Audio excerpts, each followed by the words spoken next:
Welcome to the Practice of Medicine podcast from the Southern Medical Association. Since 1906, SMA has had a singular mission to provide medical professionals with the resources they need to learn from each other and in doing so, improve the overall quality of patient care. The Practice of Medicine podcast is just one of the ways we do that, as we discuss a wide range of topics including multidisciplinary approaches to patient care and new innovations in medical technology.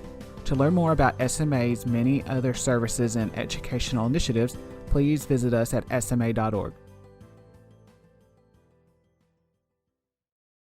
Hi everyone, I'm Andy Mohan. I'm joined by Miss Jennifer Price, who's the Educational Manager for the Southern Medical Association, and will be moderating this discussion along with myself.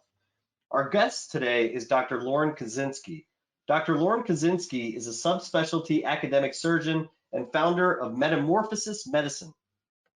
Her surgical experience spans general surgery solo practice in Alaska to subspecialty academic practice in colorectal surgery with a focus on complex rectal cancer management. For the last 6 years, she has turned her attention to healing the culture of medicine, understanding how half of practicing physicians have an occupational illness, and defining a role as a doctor's doctor. Dr. Lauren Kaczynski will discuss the missing curriculum, how to grow, heal, and thrive in the practice of medicine. How do physicians who are arguably one of the most dedicated, passionate, capable, and giving groups of people in the world feel so powerless and marginalized, shaping our professional work experience? What can we do about it? Dr. Lauren Kaczynski, the founder of Metamorphosis Medicine, recommends 4 cornerstones for reclaiming joy and fulfillment in the practice of medicine, and is offering practices and instruction to help foster addressing them. Thank you for joining us today, Dr. Kosinski. We are very excited to discuss this very relevant topic, especially under the difficulties of practicing with all that is going on with the pandemic. So let's get started. Why is this topic important for others to hear about at this time, especially under the current pandemic? Well, I've been interested for a long time in physician well-being, but I don't mean this in the sense of concierge care, things that patch us up to make us function in a dysfunctional system, but rather to have the tools to more deeply reconsider what it is that brought us to practice, what's our inspiration, because that's really our superpower, and then what are the tools that we need, what I call the missing curriculum, to help us achieve or to realize that dream that we had when we came to patient service. And now more than ever, we have seen in what ways our corporate health system is not serving all of the needs that we need. The communications at government levels are problematic in terms of policy and distribution of supplies. And all of that translates in a very real way to the individual clinician's experience of showing up and doing whatever we can do, whether we have the tools or the knowledge to best treat things like this pandemic. We show up.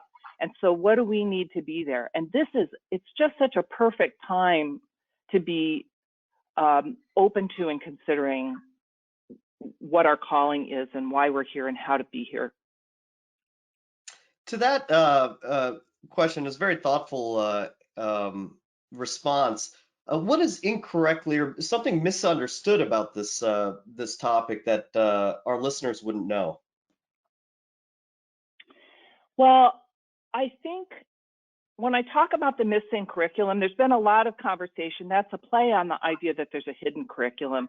So my starting place is that we know that about 50% of practitioners are going to experience some component of, or frankly, a full-on diagnosis of burnout by the time you've completed second year of medical school. So before we've had patient contact, and about the same number of practicing clinicians have that experience.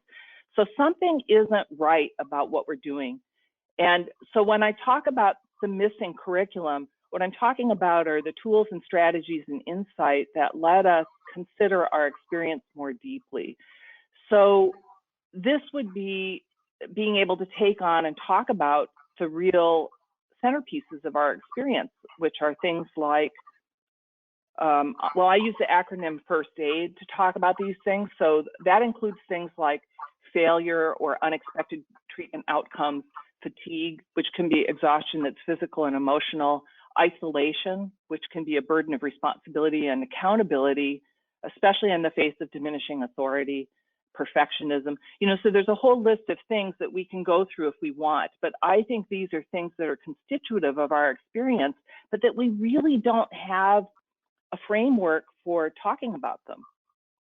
So just by way of a story, I was remembering this weekend that when I was a third year, maybe it was my fourth year of medical school, that I was doing my psychiatry core clerkship. And I was a student at UCSF, which is a great school. And I had elected to take the track that was the psychoanalytic track through my rotation. And as I was in the midst of deciding that I wanted to become a surgeon, I wanted to talk about and use as the subject of the paper that I needed to write for this clerkship, the topic of what is cutting about? What is it about psychologically? What is it about dynamically?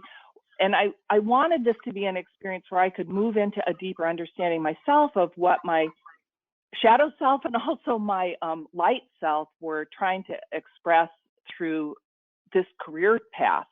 And the director of the clerkship was actually also the person in charge, the director of the San Francisco Psychoanalytic Institute. And he cautioned me away from this subject and said some questions shouldn't be asked. And we had a conversation about Vietnam veterans, talking about deep trauma and how at the time that wasn't helpful. Of course, we understand a lot more about trauma now. But what ended up happening is that I ended up feeling like this really core concept for me about who I was going to become was too scary to even talk about at a psychoanalytic institute. And so I kind of put that in a sack that I carried around on my back through my training. And it meant that some of the deepest issues about what my inspiration and motivations were felt like they were out of bounds, like not territory that we could talk about or move into.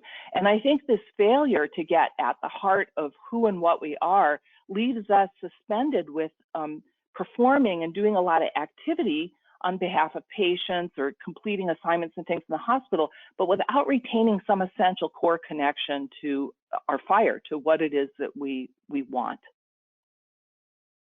For Dr. Kosinski, you mentioned 4 cornerstones as embedded in this topic, and what you're talking about in terms of revitalizing the physician practice experience.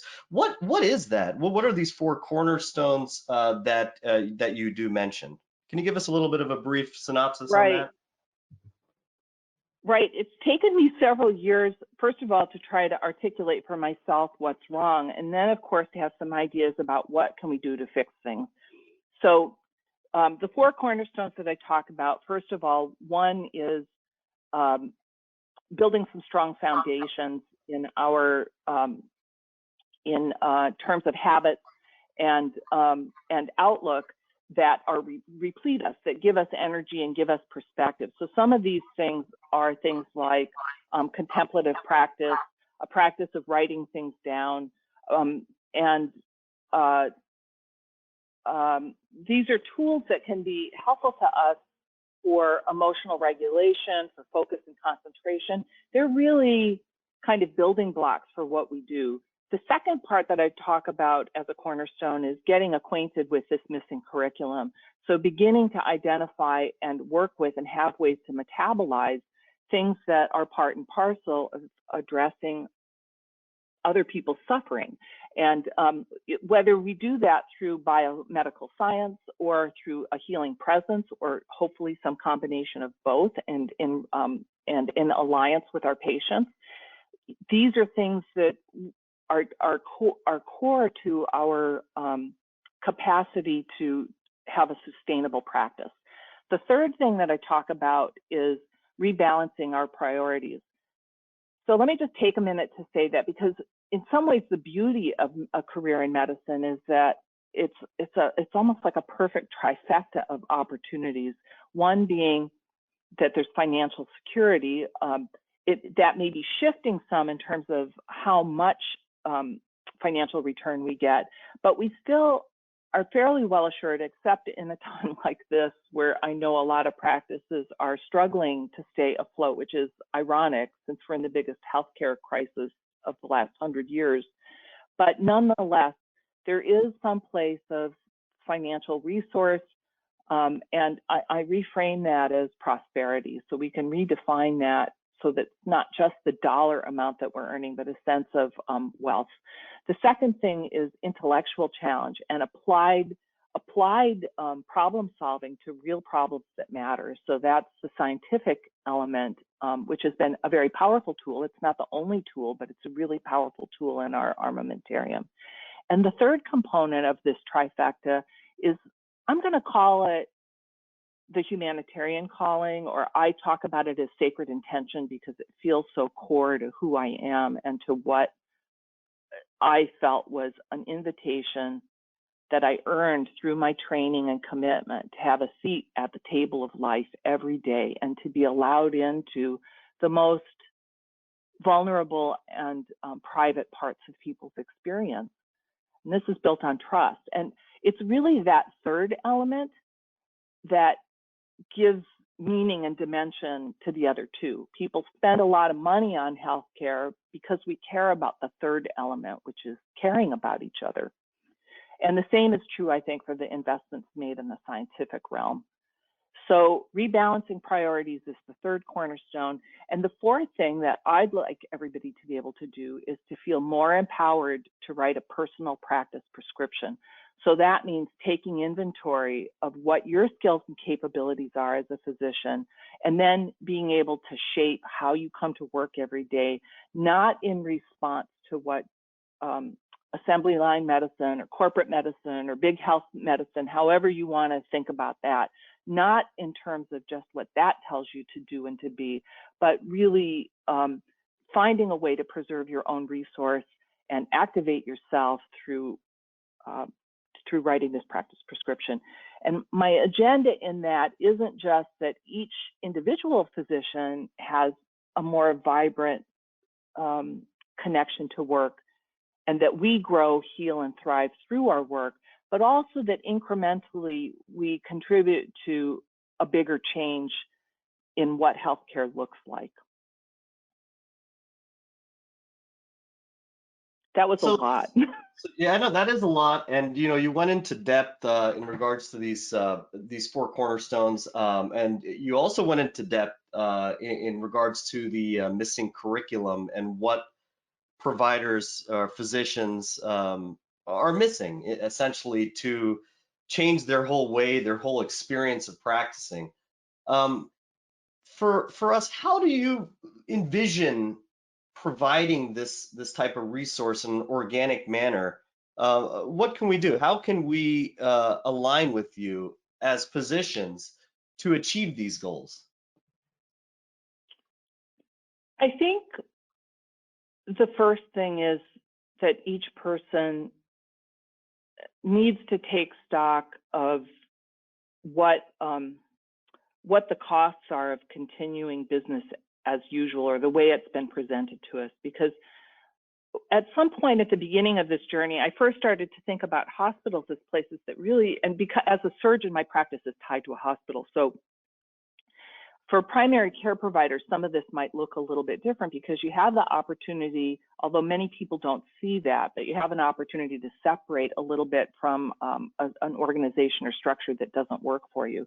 But for me, it started with this review of feeling like, why aren't hospitals places that when you walk through the door, no matter what capacity you're coming in, don't contribute to our sense of well-being and healing and prosperity? In the broader sense of prosperity. And so that kind of led me to start to think about what's the cost to me of showing up in this space every day. And this can be a scary journey because in a lot of ways, everybody works so hard to get where we are.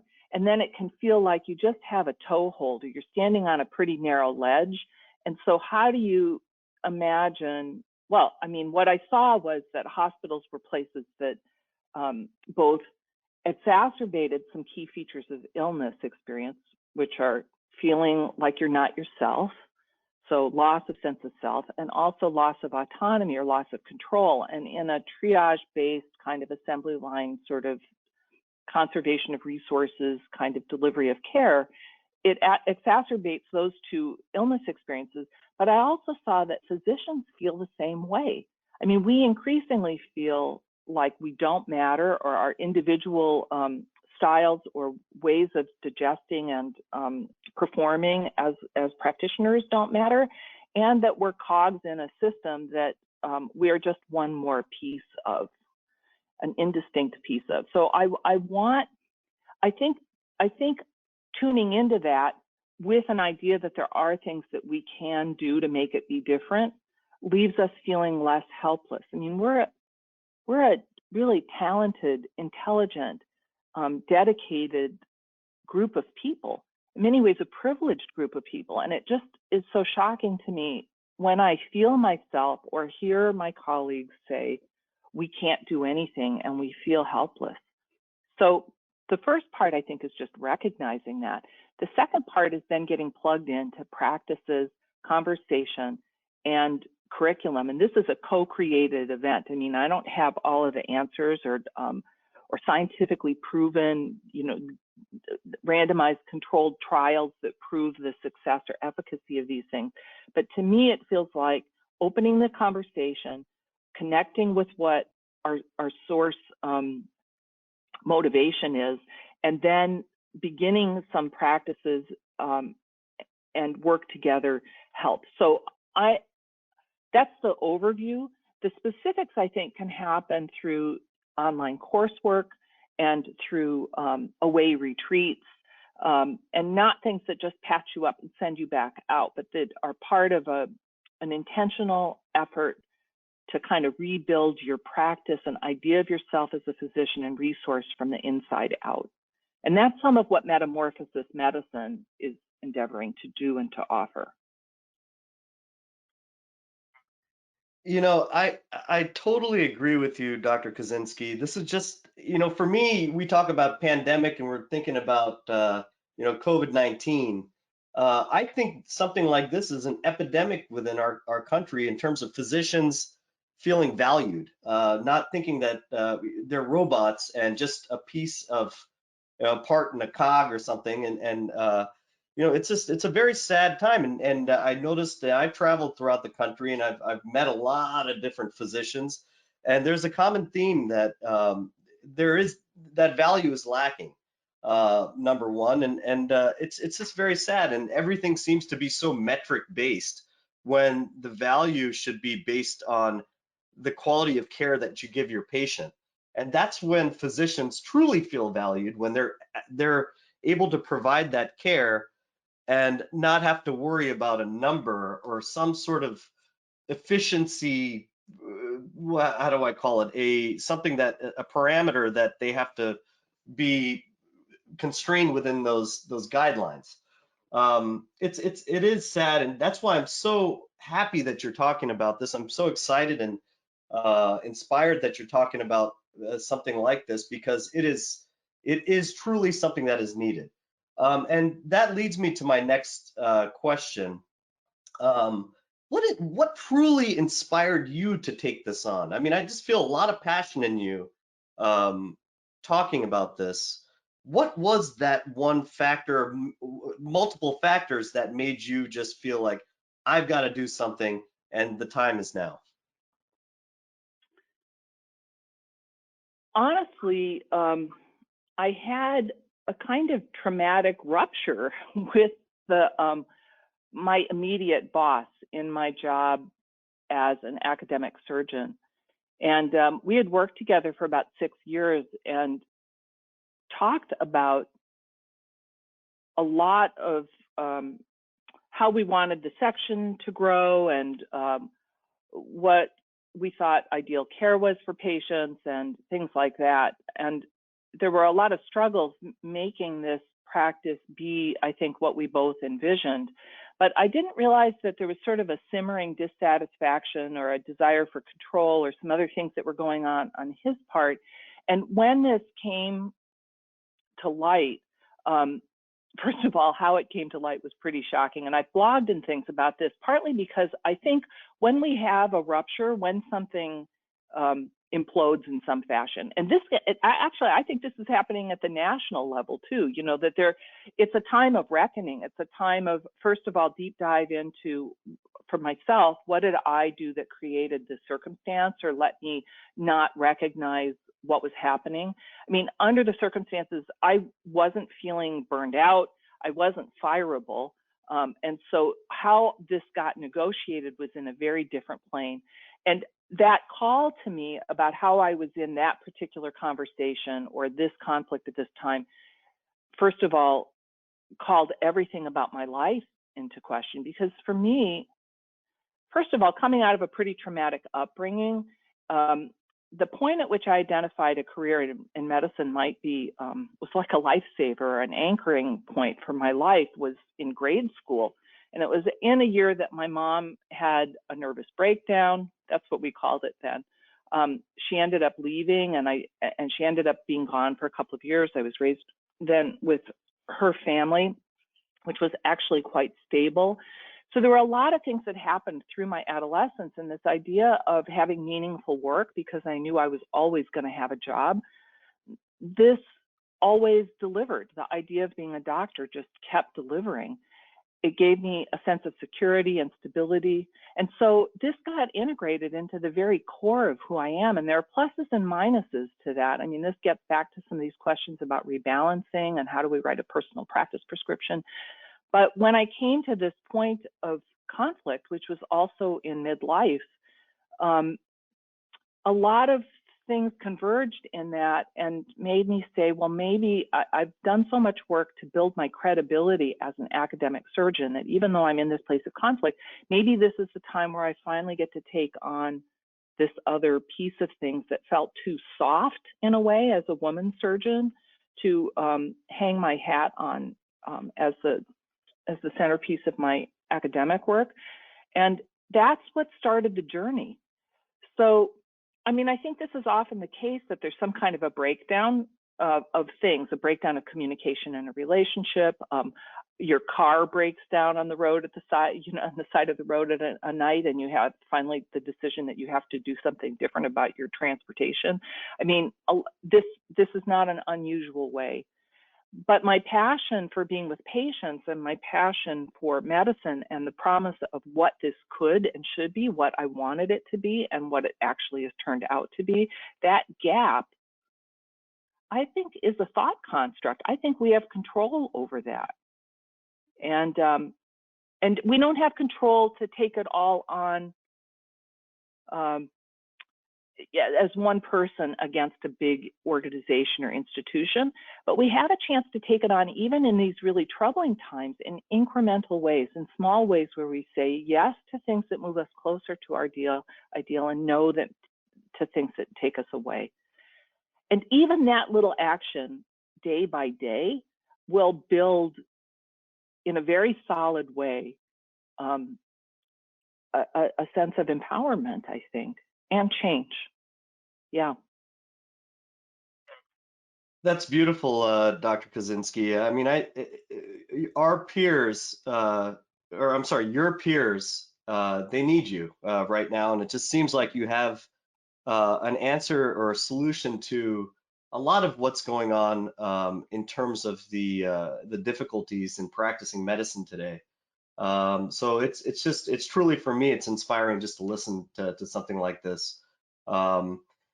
You mentioned, go ahead, Dr. Kaczynski. No, I'm just saying thank you. And I like to think of it not as like, it's not like I have the textbook of what to do, but I think I've started to map a path. And that path that's like my journey to the heart of medicine. And for me right now, that's meant taking me out of the arena of my direct clinical practice as a surgeon or a colorectal surgeon, but it's made me try to define how do I be a doctor's doctor? How do I help serve physicians and have this contribution amplified through our colleagues? So where were you headed?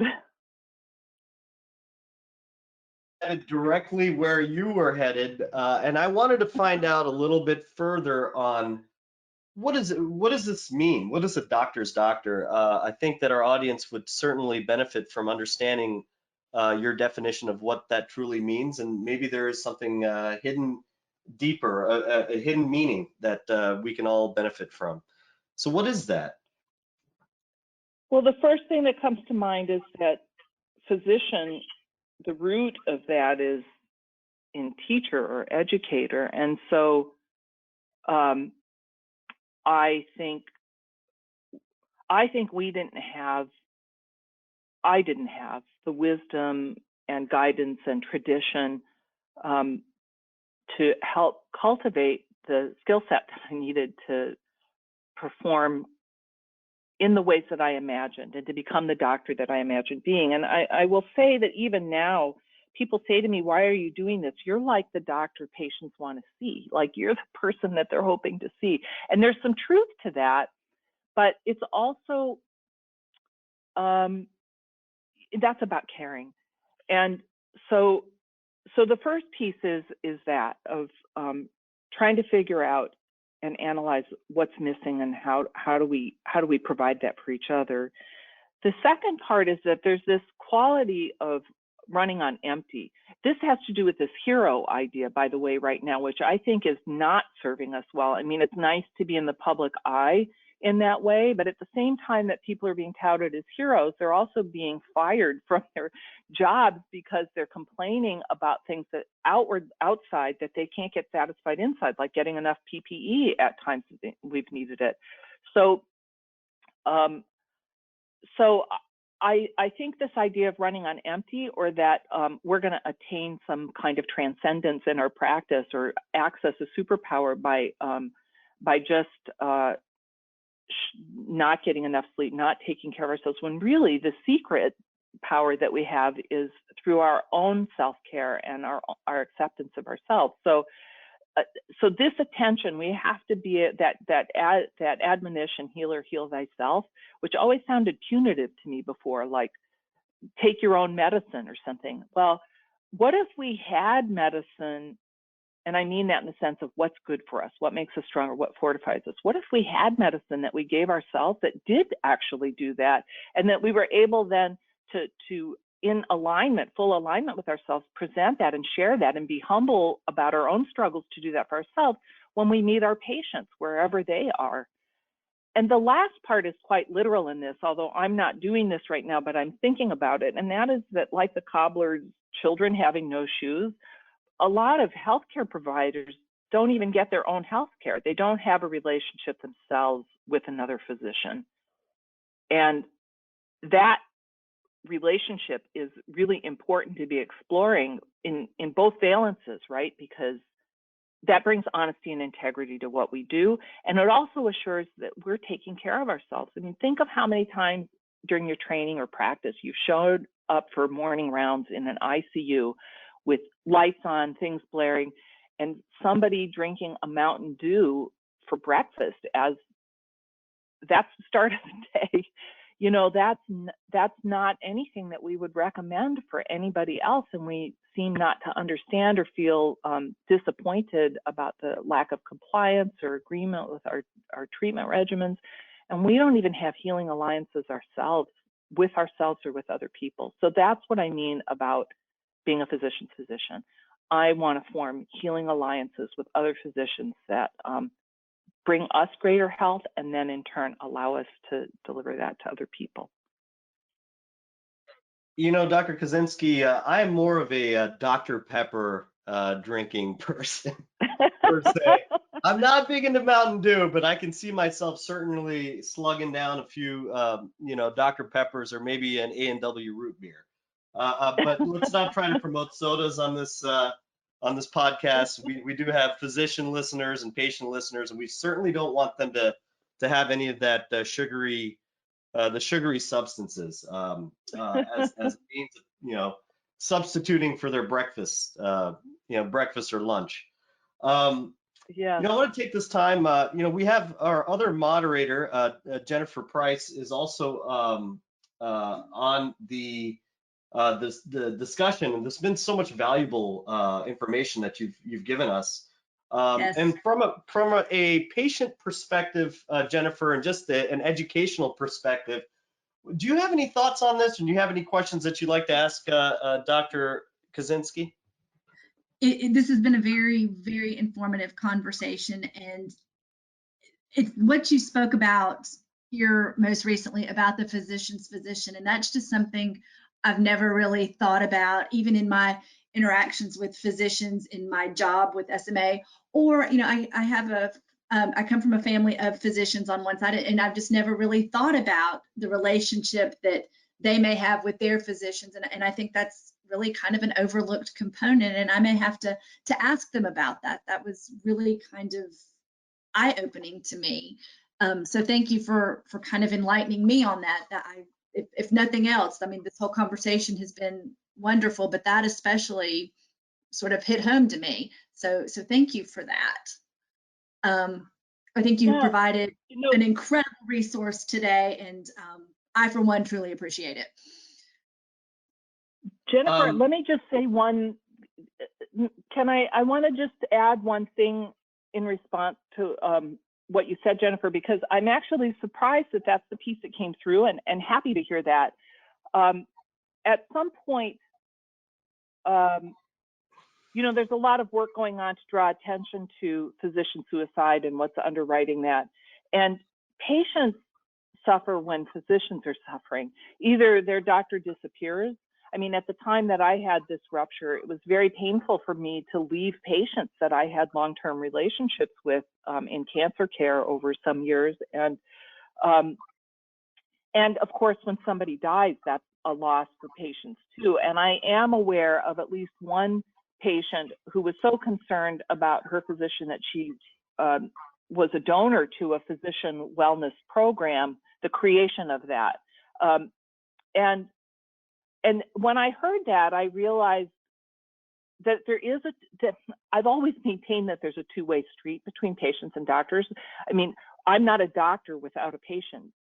And the patient isn't a patient without a doctor. I mean, you're a person with an illness who's dealing with things. So we create each other. We constellate a relationship when we come together, and it's reciprocal. And so this is one of the reasons why our attention to our well-being, which enhances our capacity to be present and to listen well and to be open to people's problems and to be able to stand and face in the same direction as they're suffering. This is a piece of this story. So I'm glad that was a captivating thought. It really was, and you do need to think about that. We need each other in that physician-patient relationship, and to be there. And like I said, that just really brought some things home to me. Yeah. Well, Lauren, Dr. Kaczynski, I'd like to take this time to give you an opportunity to wrap this up for us with a nice bow tie, enlightening us with a pearl, something that that our listeners, you know, our peers can ponder upon throughout the day. So I'll let you go from there, and then and that will be something that we can think about today. Yeah, what I'd like to say in closing is that our focus on powerlessness, and this, I don't even mean this will sound potentially kind of like a new age platitude to some people, but if you can look past that and consider that when we anticipate that we're powerless to make change, we are in fact subscribing to a system or a way of being that we don't have any control over. And I have such confidence in what impelled us to do this work that I know we can find these solutions together. But we need to work together, and we need to attend to ourselves in this process of making incremental change and valuing and learning from what our inner sense is telling us about our work, what's working and what's not working. And there's no more perfect time than now to be doing it. Every day presents a new opportunity. And even at this time when everybody says, how can I pay attention to this fluffy stuff in the middle of a pandemic? Well, just like my personal rupture created an opening, this is too. This is the opportunity today. And so you can connect with me, there are so many resources that are developing. Try not to do things that are just patches that, make you adapt to the dysfunctional system, but that really allow you to claim your own authority and passion. So you can connect with me. Should I go ahead and say this now, Andy? Yes, I'd like, just go ahead and tell us how to connect with you. Obviously, I know how to connect with you because I have you on speed dial, but we got to have the rest of our listeners know how to contact you and get in touch with you well. Yes. So I'm available. I can be contacted by email at laurenkaczynskimd.com. That's LAUREN as in Nancy, KOS as in Susan, IN as in Nancy, S as in Susan, KI as in India, at metamorphosismedicine.com. I have two websites. One's kind of my personal website where Sound Medicine Podcast is, and my blog. That's laurenkaczynskimd.com. So www.laurenkaczynskimd.com. And there are also interesting things coming on metamorphosismedicine.com. So two things to be looking out for is one, a kind of master class, if you will, that will create community and build the resource that I'm talking about and open a place for honest conversation and about things like the missing curriculum, like first aid, like building our personal practice prescriptions. So Metamorphosis Medicine. And then also I'm working on away retreats to be rolled out later than that, and some in-residence experience for people who need some time to turn in and reflect and to work on some of these practices, but in a way that's not just a weekend away and then you go home and it flames out. So, so that's what's coming. And I so appreciate the opportunity to be here on this podcast, talking with you about these things and sharing it, especially with non-surgeons now. It's nice for me to have a different audience. Again, Dr. Kosinski, it's been such a great discussion, so thoughtful, so informative. I just want to thank you for joining us today, taking the time out of your schedule to do this with us. And also want to thank all of our listeners for joining us as well for this fantastic discussion. And to conclude, just be safe, stay safe, take care, everyone. And until next time, appreciate it.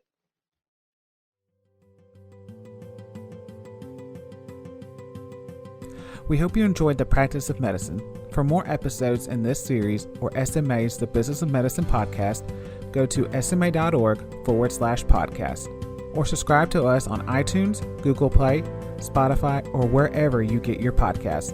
For more information about SMA's mission, please visit sma.org, and thank you for joining us today.